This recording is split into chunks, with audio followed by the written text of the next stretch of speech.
My next guest is the number one pound for pound fighter in the state of Illinois and Indiana, and very, very soon at LFA 153. She's going to be competing against Alandria Brown. She joins me today. Her name is Miss Rachel Martinez. Rachel, thank you so much for being here. I've been like wanting to talk to you for like a year, and we're finally doing it. So, like, this is a treat for me. Intercept MMA, that's where you are, and I was told of you by your homie Tyler Jones. So now we're finally doing this. Yeah. No, I'm really excited to be here. Yeah, I'm just, I'm not used to doing all these interviews and everything like that, but as my career has gone on, it's, awesome to get like sponsors and interviews and I never thought I'd be here, so I'm really excited.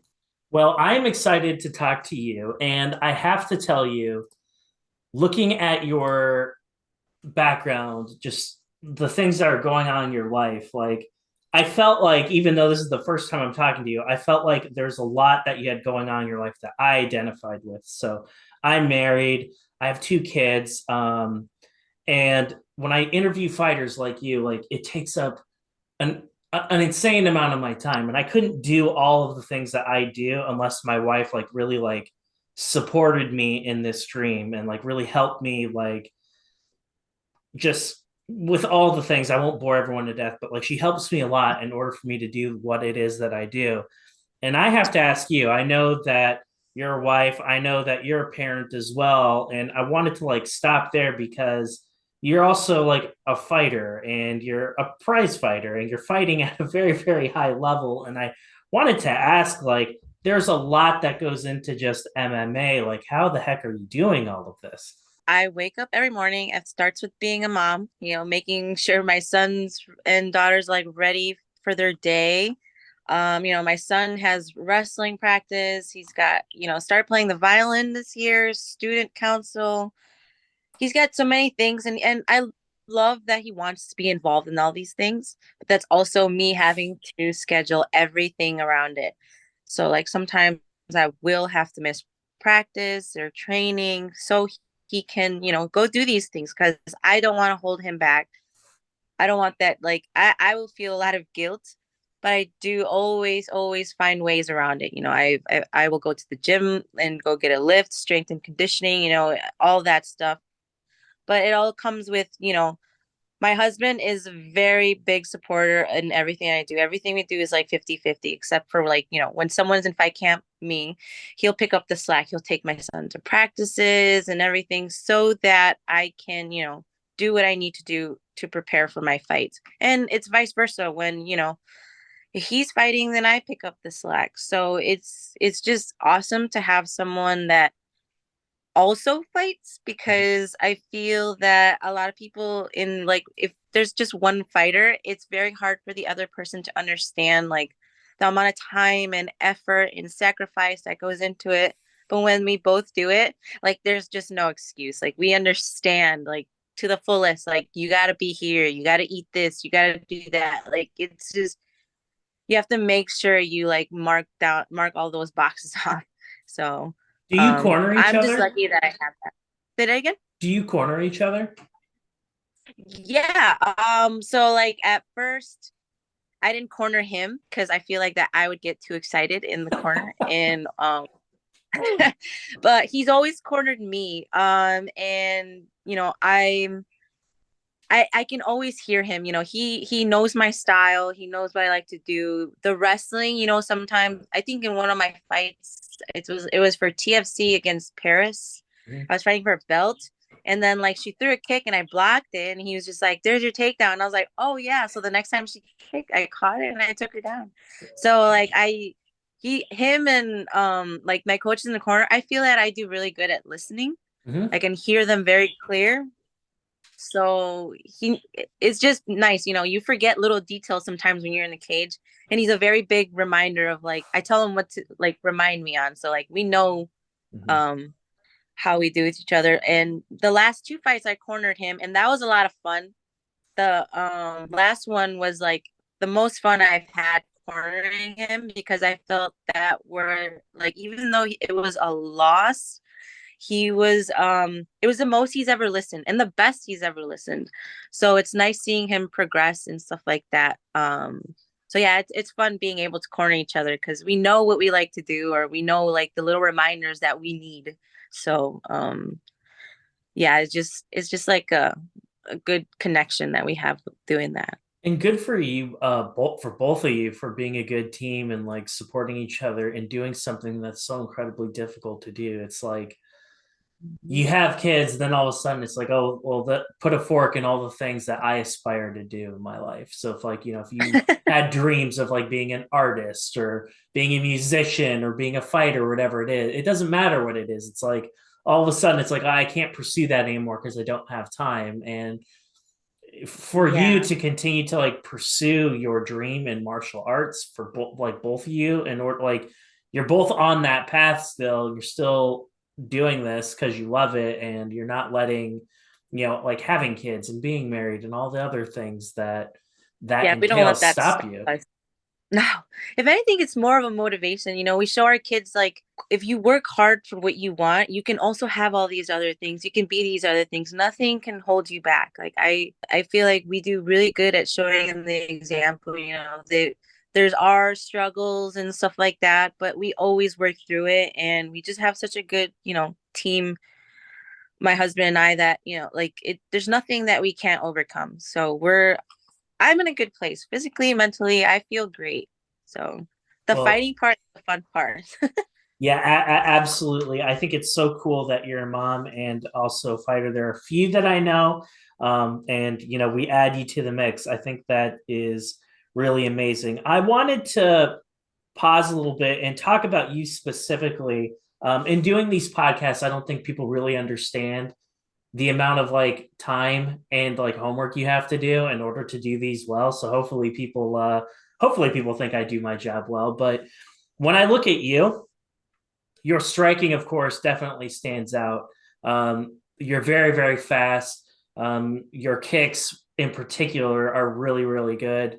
But I have to tell you, like, I'm more impressed with your groundwork.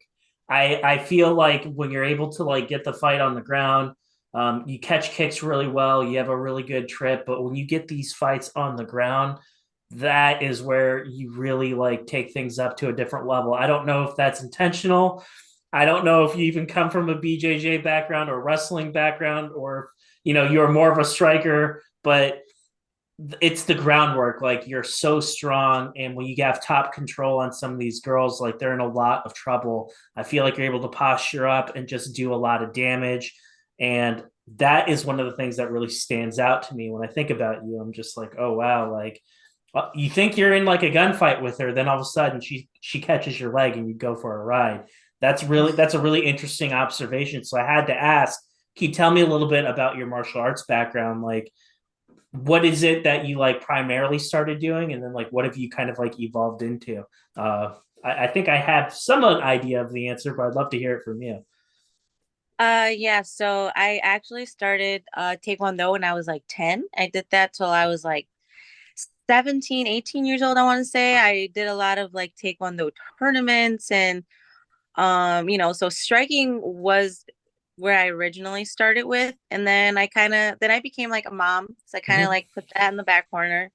Then my son got a little older and I was like, you know what? I want to do something. Like, I would just go work out at the gym. But having done like Taekwondo, I wanted to do something competitive, more Mm-hmm. so to say. So then like around 2015, 2016, I started kickboxing. And then I did like 8 matches. I went 6-2 as a kickboxer, and I fought for a fight card. And seeing like the other girls do MMA, I didn't even know MMA was a thing until like I actually fought for fight card, and I was like, wait, what are they doing? Because that looks pretty cool. And so then like in 2017, I started training for MMA. Like it was the first time I wrestled, it was the first time I did jujitsu, the first time I did any kind of grappling. I remember my first Monday in the wrestling room, and I was like, I don't know what I'm doing here. I was like, do I even want to do this? I was like, this is very hard. And it's funny because like my son and I started wrestling the same year. He was 5 and I was not 5. So watching him wrestle, I just off of watching like, his practices and like learning the basics, I learned watching my son like those little trips, the headlocks, like this is just small beginning things. And little by little, I started putting it together.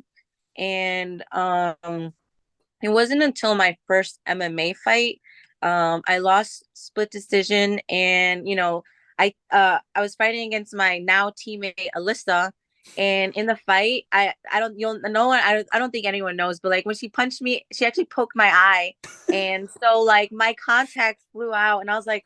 I just ducked and I just went for a double and I was like, whoa, this is actually pretty cool. And I got it, and I was there.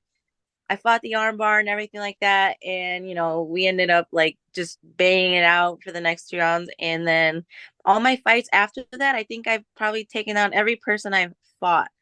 And I don't know, it's just like a mental thing. I always go in there and I'm just like, I want to strike, I love doing this. But then I see an opening for a takedown or for grappling and I just go for it. It's just like a green light. And it's been really awesome being able to take the fight where I want it, to being able to grapple, create scrambles, like all that stuff. Like my last fight was a perfect example.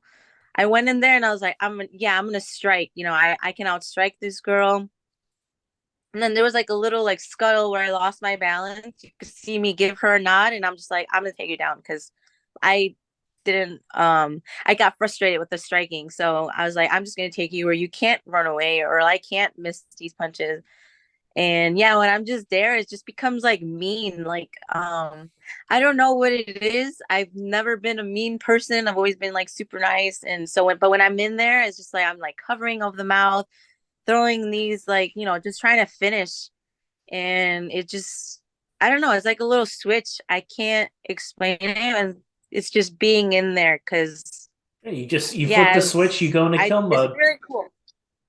You go into kill Pretty mode two or much. three times a Yeah. year. I mean, Yeah, exactly. all that cocoa melon will do it to you. Yeah, I don't want to hear any more Coco Melon here. I Yeah. don't think any of us do. And I wanted to ask you, Rachel, about that because you went on a run. Like you dropped that very first fight back in amateurs, and then you won like 5 or 6 of them in a row. And like to get your arm race as a prize fighter, like as a professional for the very first time. I know you've won all the time, but like, what was that feeling like to like get your first victory as a pro? That had to have been a really special moment for you. It was a very special moment. I'm actually getting like chills just even thinking about that feeling. I remember I was closing my eyes and I was just hearing it, like, hearing them announce my name. I can hear the crowd. I was like, this promotion is huge. I don't know. I've felt my hand raised, but not like that. Like, I Mm-hmm. think until people go pro and get that like hand raised, it's not a feeling that everyone can, that anyone can just describe. It's just something you have to feel. Like Right. I soaked it all in. I was in there, I was closing my eyes and I was like, yeah, I did this. I was like, it was the best feeling. Because I never thought that like I would be where I'm at today. I just went to the gym like, what, 8 years ago or 6 years ago, just thinking that I just want to do kickboxing. And then now here I am fighting for LFA, got a 4 fight contract. I'm going on to my second pro fight. I'm ranked in like a couple states and hopefully more eventually. And, fighting these like top girls and seeing where I'm at, seeing where it can go, it's a journey and it's a lot of fun and I'm enjoying it because it's a once in a lifetime thing. Like this is Mhm. it. This I have to, work for what I want now because, I'm 31, I'll be 32 this year. So this is my run. Like I'm giving it a shot and enjoying it along the way. I think So that's like yeah, it really was a big important. moment. Yeah, absolutely. You win your very first fight, and now you have a really tough opponent standing ahead of you very soon. Her name's Mhm. Alandria Brown. I know a little bit about her gym. She her coach is Ben Ellis, I believe, and just like their get up over there, like they're very, very highly trained. Ben Ellis is a fantastic coach. I don't know a whole lot about Brown. I've watched a few of her fights before. But from what I have seen, it sounds like it appears that her ground game is a strength of hers. It would appear to Mhm. me that that is in general where she's probably most comfortable fighting. And I'm curious to see Mhm. just kind of like what she has been up to since her last fight. You study a fighter, you look at their film, and you get an idea, but like in the back of your mind, is it one of those things where it's like you can't look too much into it because you're looking at something that happened like a year and a half ago. And if they've been going into the gym, every single day for, the past 18 months, it's like there are new levels of their game that they haven't been able to show. And if you think you're going to see that person that was on film 18 months ago, you might be in for a rude awakening.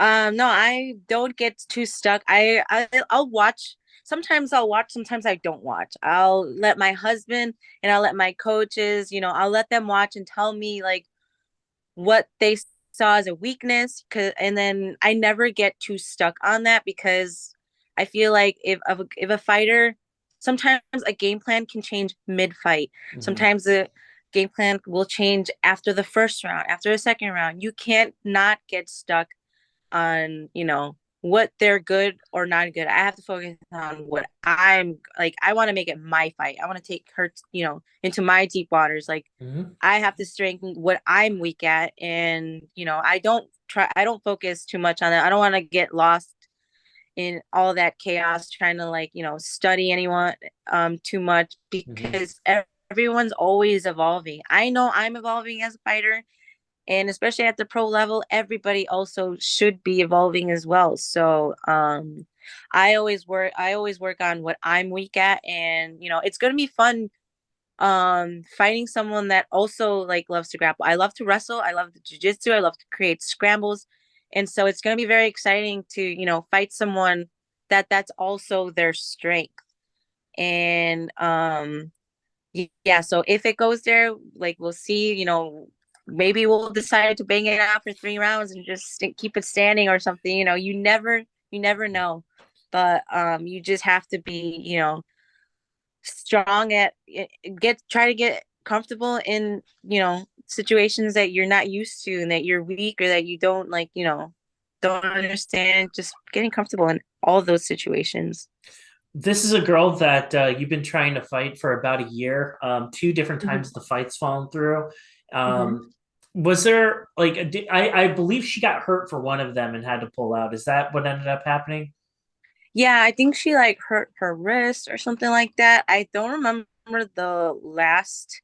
It was just like a lot of weird things going on with my last gym and coach and stuff like that. And so I had to switch. I switched gyms. I signed with Sucker Punch, Mm-hmm. and signing with Sucker Punch is the best thing that I could do. Brian Butler, he manages and has managed some of the best strawweight in the world, Mm-hmm. and I am very like grateful that he took me on to his team, and I'm happy to work with them. And so when they shot me the offer, like, hey, you've been matched with Alandria twice. Do you want to do it? I was like, hell yeah, I want to do it. There you go. So yeah, I was really excited, and yeah, I'm just ready to um perform and show what I'm about. Completely. I'm excited for you. I think it's one of those things where it's like not only is it a big time opponent because she's very good. Hmm. I like her. I think she's very talented. I think she's very good. But you're also fighting in LFA. That is like that is like the preeminent promotion in the Midwest, and like that's where you happen to be from. And I'd imagine you're going to like have a lot of people that are going to be showing up for you, and that's got to be like a Hmm. really exciting feeling to know that you're fighting on a big card against a big time opponent in front of like your crowd. Like, does that is that kind of like I don't know, like make the hair on your arm stand up a little bit, like knowing that there's so many people that are going to be coming out to like watch you fight? Actually, yeah, I don't know when's the next time I'll be able to fight at home. So, like last time I fought in Oshkosh, it wasn't far from home, but it wasn't a lot of familiar faces in the crowd. So I didn't really feel, that much pressure Hmm. versus now, like I've had people message and show me they got their tickets, happy to show off my shirts and stuff like that. So it's a lot more pressure, and you never want to disappoint anyone or whatever. But it's me going in there. So Yeah. yeah, I do feel that pressure, but it's also a big motivator. Like I'm excited to put on a show for my friends and family, and it's nice to do it at home. Like I said, I don't know when it'll be the next time I'll fight so close to home. And it's nice that I'm, so early in my pro career that I still get to do that. One final question for you, and it goes back Mhm. to for all the people that are gonna, drive out, watch you fight. Like, do you have like something that you wanted to tell them? Is there something that you wanted all those folks to know before you make a walk against a really tough opponent in Brown? I've been working very hard to, like, I know it's going to be a banger. It's going to be a lot of fun. Um, Hopefully it'll be like a fight of the night material type of stuff, because I'm ready to go out on my shield. And I've always, when I go in there, it's a switch, and I hope that it goes off in there and it'll be fun. But that's just it. I'm just going in there to have fun, and that's what I have to remind myself every time. I'm really excited. I'm so happy, and with everything going on at home and I'm like lost for words with all the support in that I've gotten, all the shares, all the likes, all my sponsors, TMH, MMAT, Fight Chicks, Living with Paul, Carryman. Trying to remember all of them. There's so many of them. I'm just so grateful. Oh, Speed Pro Loop. I'm just like, all this support is so much motivation for me. I'm really excited to put on a show for my people, and I'm just excited. For everyone who hasn't gotten their tickets yet, you might be out of luck if you haven't. You might want to hit up Rachel and see what she has left. By the time I post this up, they're probably all going to be gone. But if you can't make the fight, I am sure that you'll be on the main card at from UFC Fight Pass, so people should be able to watch it at home without any issues.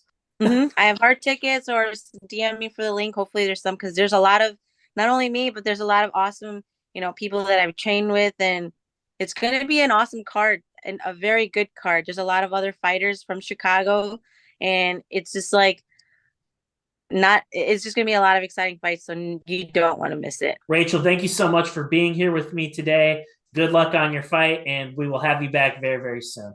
Awesome. Thank you for having me.